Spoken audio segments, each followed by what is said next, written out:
Good morning, Doug. Here today, I'd like to talk about education. And I understand you have some unique experiences in, of course, your own education, but also in educating others.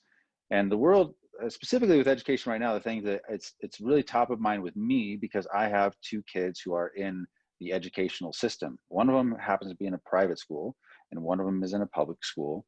And the differences between them are pretty remarkable in the way that they've handled this whole COVID stuff. So I guess I just want to step back first. And what are your thoughts on the U.S. educational system, and specifically as it relates to the way that they're handling this COVID hysteria? I think the U.S. educational system it's more corrupt and dysfunctional than the Pentagon. Mm. It's horrible. It should be abolished. But before we get into that, why is one of your kids in private school? Well, good question. So because the private school they were in just went through middle school. And so after that, they had to make a choice about where to go for high school. Most of my son's friends were going to this well-known public high school. And so he wanted to go along with them. Now, of course, they've not gone to school yet this year, despite the fact that, they haven't actually had physical classes yet. So it's all been remote. And whereas my daughter, who's still in middle school, they have been going to school now all year. I mean, they're off in the spring, like a lot of schools shut down in the spring, but in the fall they reopen, and they've been having in-person classes ever since, the normal start of school was supposed to be. Okay. All right. So a big question comes up is when they go to high. In fact, it's a question from the very beginning. Now, through an accident of birth, I was born into a cannibalistic death cult and was educated accordingly. Don't mean to offend any of my fellow Roman Catholics or ex-Roman Catholics out there. It's a good humored joke, okay? But so I had nuns for my grade school days, back in the days when they were famous for rapping you on the knuckles with a ruler. They were all like wannabe Ilsa She-Wolf of the SS types. And then I went to from grade school, I went to a 4-year boarding military school. And there were a lot of them back then. There are very few military schools left anymore. And although I enjoyed it, they weren't horrible places. They were tough places back then. Trump went to a 4-year military boarding school too, incidentally. And in those days, they were actually pretty tough places. But they don't exist anymore. There are a couple left, like Culver, which was always the #1, at least as I recall, a military boarding school, very, very classy. And fortunately, I'm glad I went to a 4-year boarding military school. Otherwise, I almost certainly would have gone to West Point. And that would have been a mistake because I would have graduated just in time to be a second lieutenant in Vietnam in 1968. So I'm glad I dodged that bullet. So I thought going to that military school for that reason. But anyway, that's of no help to anybody because nobody's going to go to a military school today. I'd say no, nor should they, actually. So what should you do if you've got kids and you want to educate them? This is a real problem. I believe in homeschooling.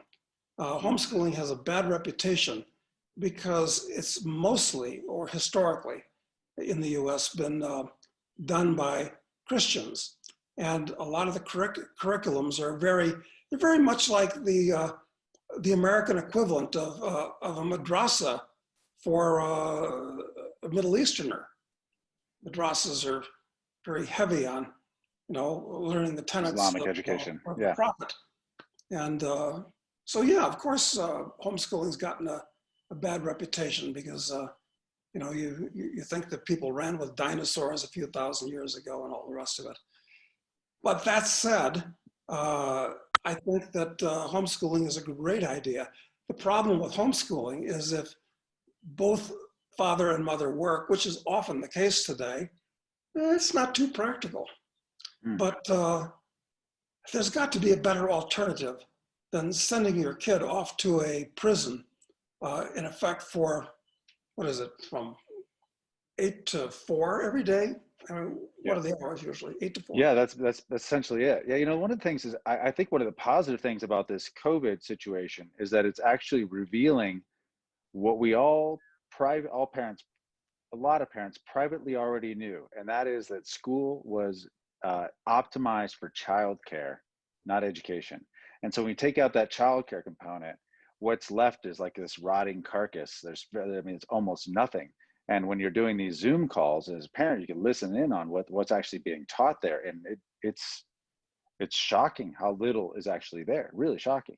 Shocking. And you realize that in most cases, sad to say, your kid's teacher is a moron.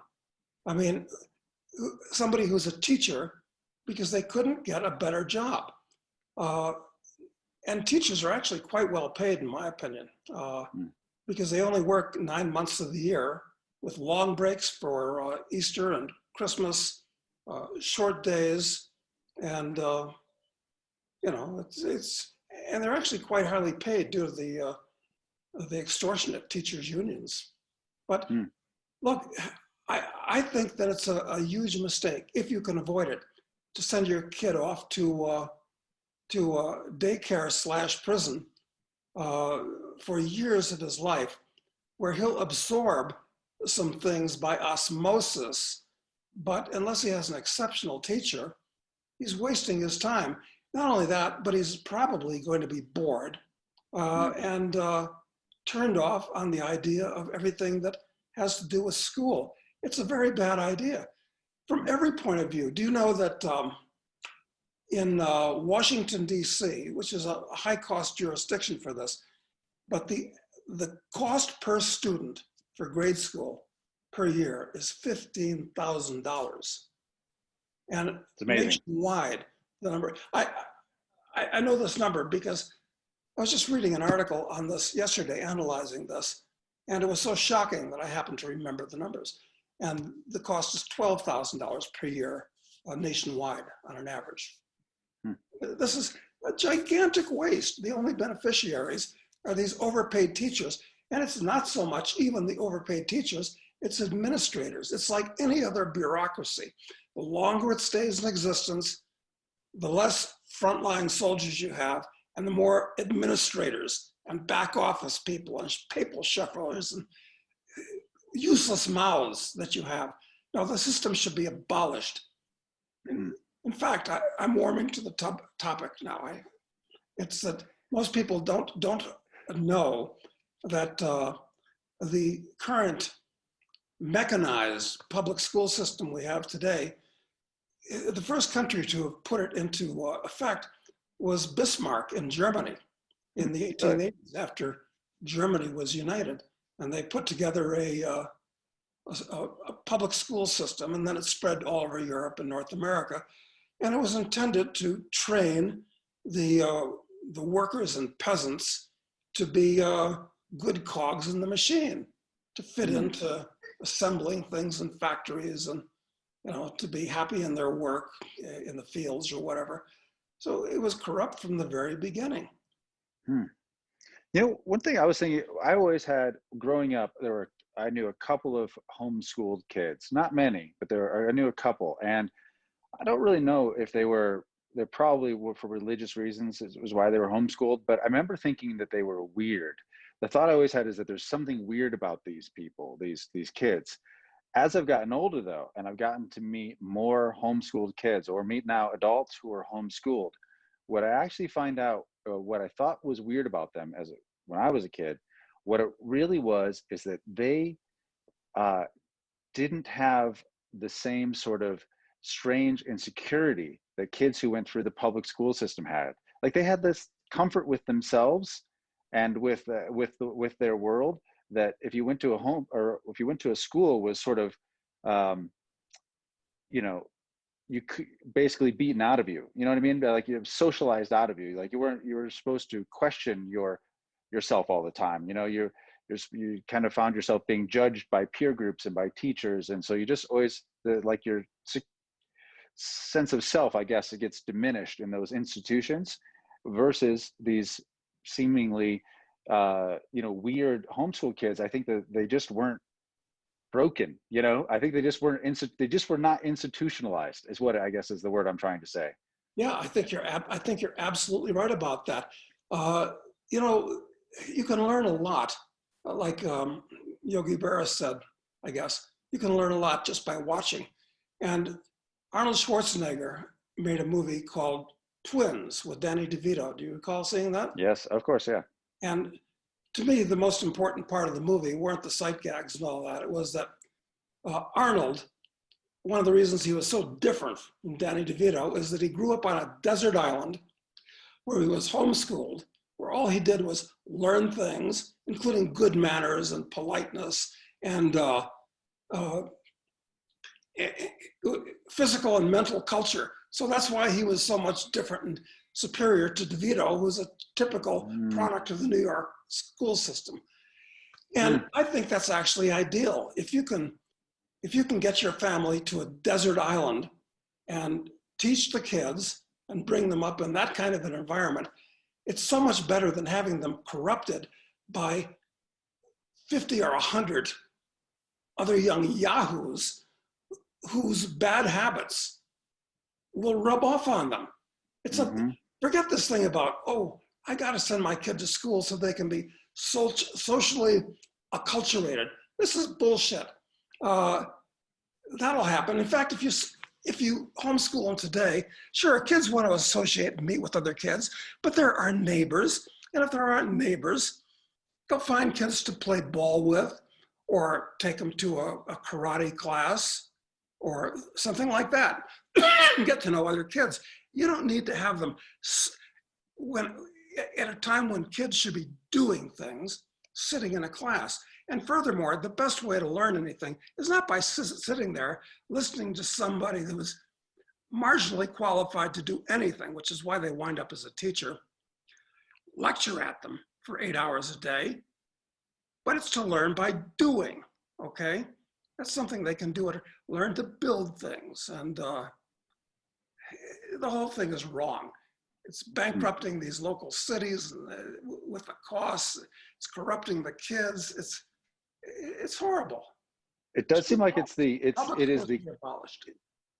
foundational problem. It seems to me like if you're poisoning the minds of kids, and I think governments or any institutionalized educational system is going to adopt a certain set of core beliefs. It almost has to if you're going to be able to teach on an industrial scale. And I think there are some things that can come out of those systems that actually are good. And I'll just point out one, just to give the education a positive, is that when I was growing up, littering was very common. Like there was litter everywhere.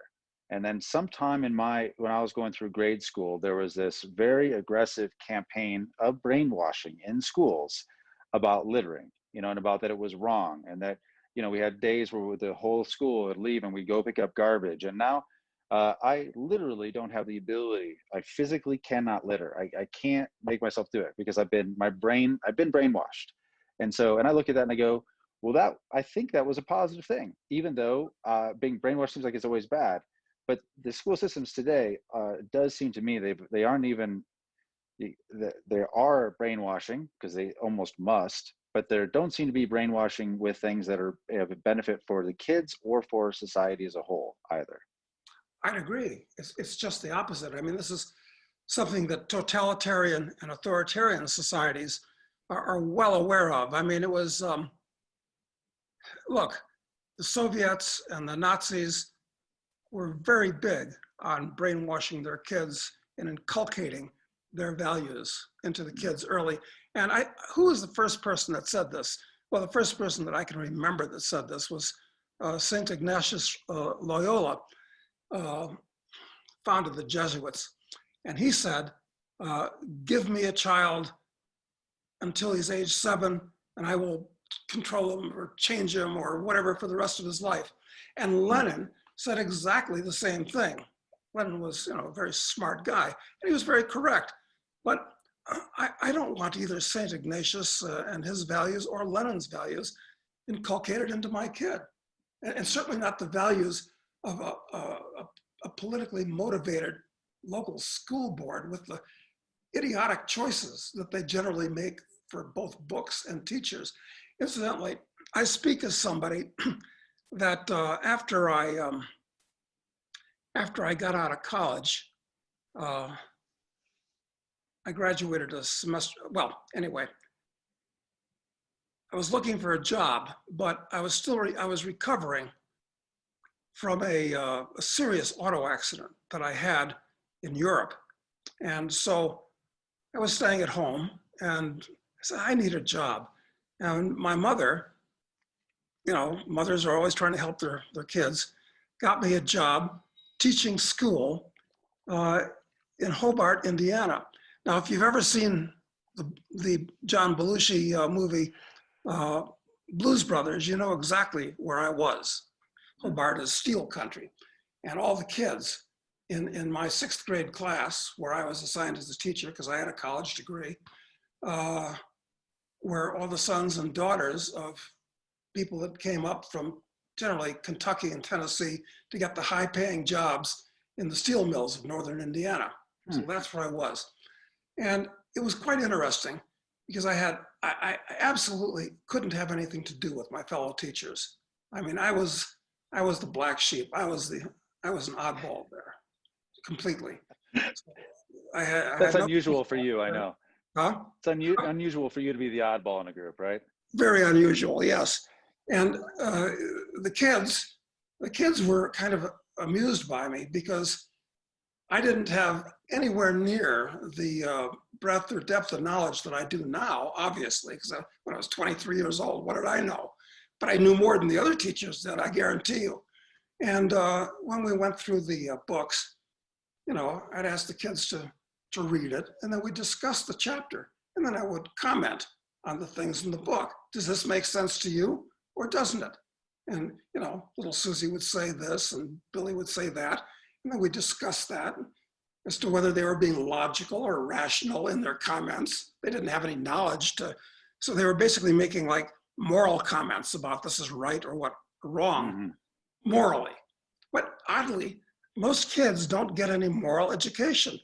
Their parents are too busy a lot of the time to give them, maybe they'll go to a Sunday school and, you know, they get some things that you do or you do, but they don't discuss these things. I mean, this is what God says, so you do it. But that's not a way to get a moral or ethical education. Do it because that's what somebody says. So the whole thing is screwed up from beginning to end. I didn't mind doing that, but after one semester, I'd had enough. And I put all of my possessions in the back of my 1966 GT350 Mustang, drove to Washington, D.C. to seek my fortune. But actually, all I wanted to do was save $5,000 cash, and which was a lot more money then than it is now, I promise you. That's about $25,000 now. And with that, I was going to go off hitchhiking through South America and Africa to seek my fortune and high adventure. And that's why I was doing that and living at home with my mom doing that. That's the true story of how That's I incredible. was a teacher. Yeah. And incidentally, that would have been if I'd succeeded in doing that, and I did indirectly. But if I'd gotten that money, put the backpack on my back, and started hitchhiking through South America and then through Africa, I promise you, I would have gotten a vastly better education in every way, by reading books, by meeting people, by working odd jobs, by seeing things, everything, than I did by misallocating 4 years of my time and a bunch of money going to Georgetown University for 4 years. I recommend everybody do that if they can, but few will. Few will take that advice or can. Few will, but I mean, the way universities have also handled, the way all the educational system, or really every institution for that matter, has handled this COVID stuff, it's really making it, it's really creating an emperor has no clothes moment, you know? I think where major universities are being revealed for, you know, the nonsense it really is, you know, where they're still charging you an exorbitant amount, but, you know, only doing Zoom classes, or, really cracking down on the social stuff that might happen on campus, the interactions people would have. And you certainly see it, of course, in the K to 12 as well. There's someone we know, a mutual friend of ours, Tom Dyson, who has been really traveling the world for the last 2 years with his kids, and they've been homeschooling along the way. And a couple of months ago, they stopped by. They were going through Colorado, and they spent the night with us. And I got to tell you, these 3 homeschooled kids were totally remarkable in every way. I mean, they were so more advanced in their knowledge, the things, the areas that they knew about, and their interactions at dinner. We're talking, like, they like doing these math quizzes or a history quiz, like kind of testing each other over dinner, and it was amazing. These kids had one of them knew a lot more about a certain subsection of history than I did, that's for sure. And he made, it was very, very impressive. And it just shows what's possible if these kids are almost on the road this entire time, gone through Africa and Asia, and now they're kind of trapped in the US. But that shows homeschooling is possible, and it combines with that travel thing and learning on the road that you talked about. Yeah, you're absolutely right, because kids are sponges for information.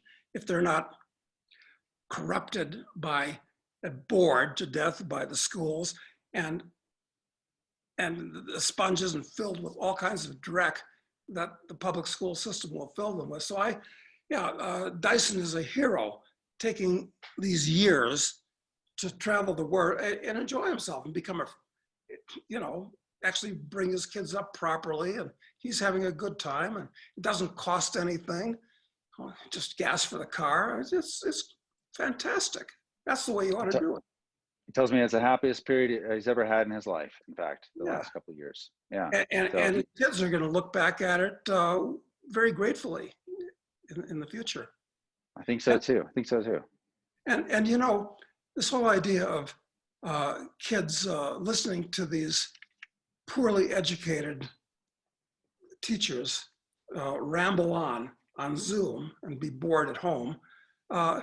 Listen, if they really wanted to learn something, they could take courses online from Coursera or from the teaching company or God knows where. And, so these teachers are redundant. They're not needed. And they're just creatures of the National Education Association in Washington, D.C.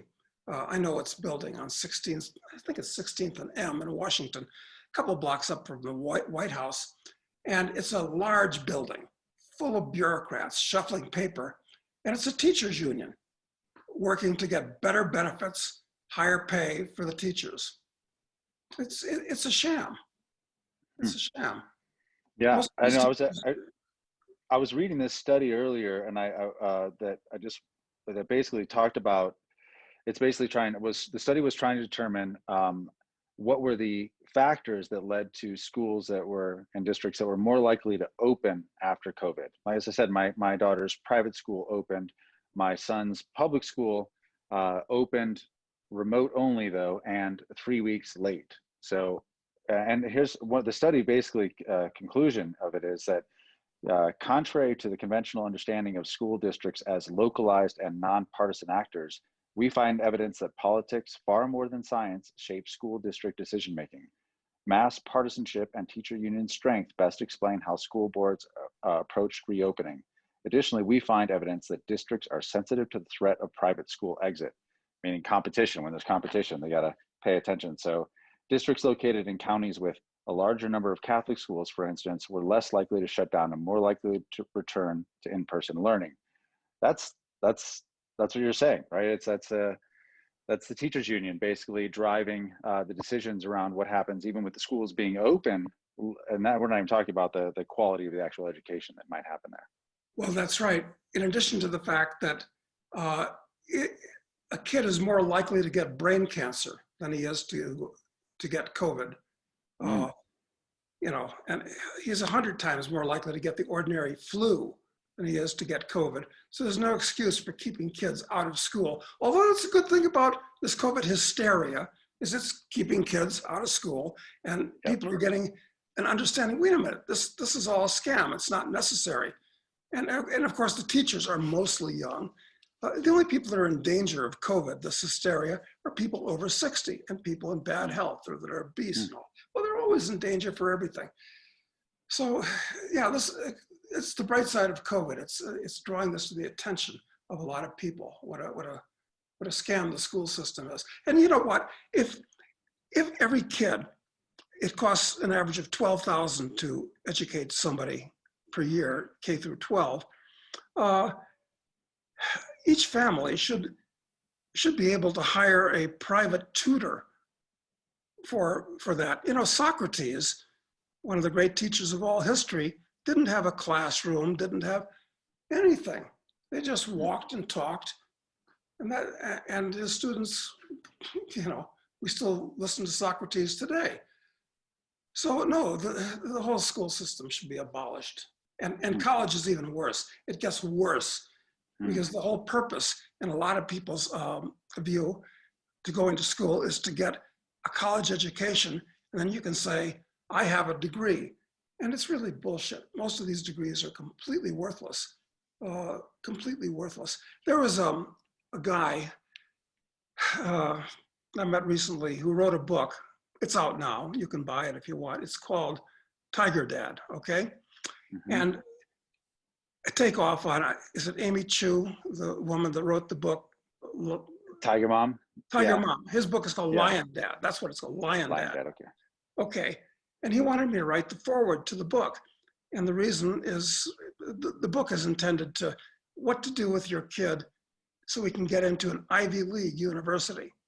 And of course, if you're going to misallocate 4 years of time and at least $250,000 of money to go to college, well, you might as well go to an Ivy League university, because at least there, most of the kids are going to be high intelligence from rich families and upward mobile.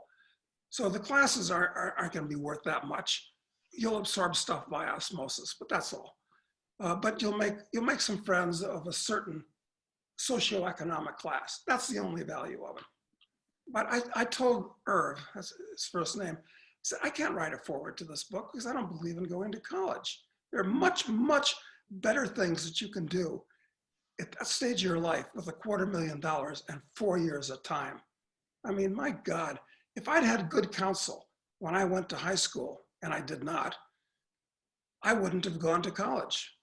The only good thing about my having gone to that military school, made some friends, that's always good. I would have made friends anyway, is it kept me from going to West Point, thank God. That's amazing. That's very interesting. I definitely have agreed on the college side of it, but I'm biased because I'm a college dropout. So I look at it and I go, well, I can see how one can still succeed and not have gone to college, but it's become more and more clear over my lifetime, as I've been an adult, seeing, well, let's say this, for a long time, I felt a little bit of insecurity in the fact that I didn't have that formal education. I always thought, well, who would possibly hire me? Nobody. So I'd have to create my own businesses. And so that's worked out really well for me. But, as time's gone on, you see people coming out with these degrees and whatever it is, sometimes it almost, regardless of what it is, it seems so overly specialized anyway, either specialized in some area that's totally useless, or specialized in some area that is really useful, like some engineering or something like that. But it's still so narrow that there's huge gaps as to how the rest of the world works and how to function successfully in it that they seem to have. Yeah, you're absolutely right. In addition to the fact that it's got to be upwards of 90% of the professors and teachers in colleges are dyed-in-the-wool socialists and Marxists, and inculcate their values directly and indirectly in the kids. And you send your kid off to college at that time of his life and have these authority figures say these things to him, he's indoctrinated. And it's hard to unlearn these things. It's when you pick up bad habits of thinking or anything else, it's much harder to unlearn them than it is to learn something proper in the right place. That's another good reason. And it's also true of high schools, because of course, high school teachers and grade school teachers are all indoctrinated. They're all in the same coterie of people that have these leftist ideas. So no, you should not do that. It's wrong on every single level I can think of.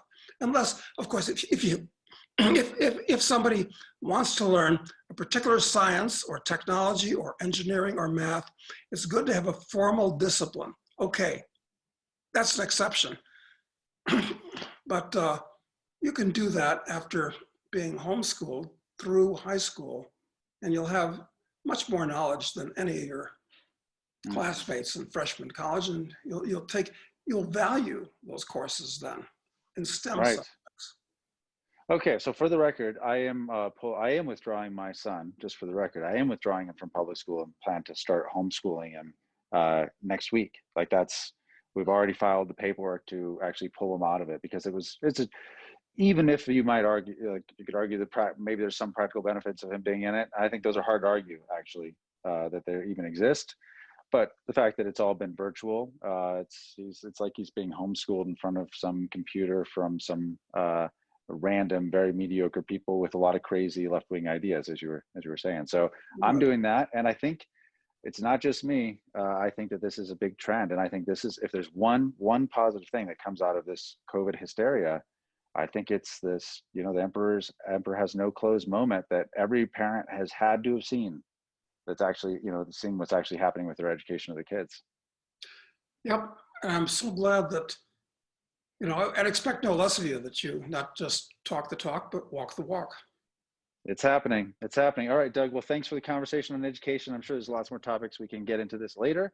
I want people to know later this week, we're going to be doing a Q&A. So if you have questions for Doug, put them in the comments in this video or others. I'll go through them, and Doug and I will be getting to them on Friday. So once again, thanks, Doug. Oh yeah, go ahead. Listen, I've got to do a commercial, because it was just yesterday that the third novel in the High Ground series, the Charles Knight series, was released on Amazon. It's called Assassin. And anybody listening to this, it's a hell of a good read. And the whole series reforms unjustly besmirched occupations. And you'll see that an assassin can be a good guy, especially a political assassin. Oh God, that's a third rail topic. But Also, a lot of history, study of the morality of assassination and the practicality. It doesn't really do any good. Anyway, this is a good book, so I want to urge people to get a copy of Assassin. I had a preview copy. I've read through chapter 4, but now, and I didn't actually know that it was available on Amazon. But if you're watching this, please go to Amazon and buy it. I will actually be doing the exact same thing as soon as we end this call. So thanks, Doug. And we got to get you and your co-author at some point on this, just to kind of talk about in detail more some of the lessons from the book, because it's while entertaining, like the others in the series, they're very entertaining. What I love about them is there's these little mind viruses in them that help people to think better. Thanks, Matt. All right. Thanks.